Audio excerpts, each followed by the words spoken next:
Welcome to the AI for Career Success video overview by Curt Robbins. We're experts at AI coaching and helping professionals like you and your employees upskill in AI.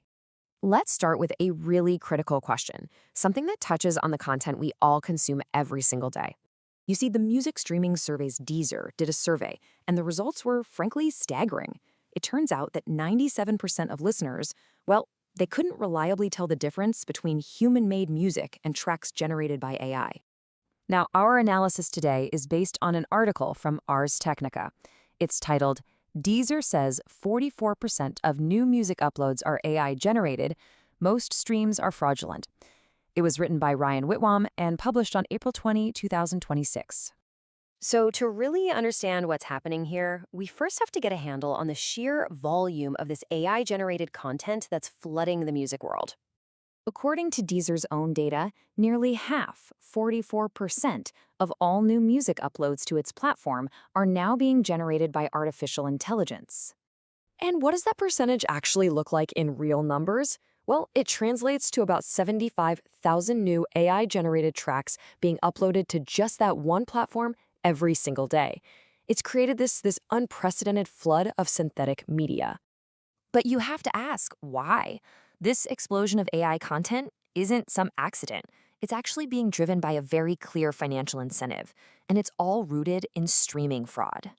In fact, Deezer reports that it's forced to demonetize about 85% of all the streams that go to this AI-generated music.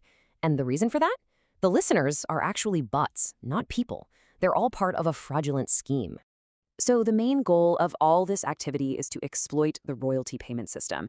It's a practice known as payment dilution, and what it does is it siphons royalties away from real, legitimate human artists. So in response to this threat, Deezer has had to engineer a pretty sophisticated, multifaceted strategy to identify and, well, neutralize this fraudulent activity. Their strategy breaks down into a really clear four-step process. First, they use proprietary tech to detect the AI-generated audio. Second, they label it. They explicitly flag it as AI content. Third, they isolate it, pulling it from playlists and recommendations. And finally, they demonetize it, blocking any royalty payments for those fraudulent streams.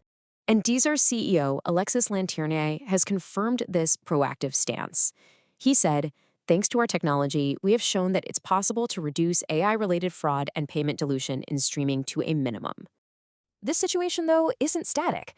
What we're really seeing here is the beginning of an ongoing technological conflict, an arms race between the platforms and the people who are trying to exploit them. The creation of this, well, some call it musical AI slop, it's only accelerating. And that's because the underlying technology, the models, the computation, it's all becoming cheaper, more powerful, and much more accessible to everyone. So this has kicked off a real technological arms race. You've got proactive defenses like embedded watermarks on one side, and on the other, you have evasive techniques like tools designed specifically to strip those watermarks or just bypass them altogether. So this case study from the music industry really serves as a critical indicator of a much bigger challenge. It forces all of us to ask, as these models keep getting better, how are we going to verify authenticity in a world just saturated with AI content? Thank you for watching. This is where we teach you AI and help you get smarter than your competition. If you like these videos, use the QR code at the beginning of this video to buy us a coffee or hire us to coach you or your employees in AI. Please subscribe to the AI for Career Success YouTube channel and like, comment, and share to help us reach a wider audience.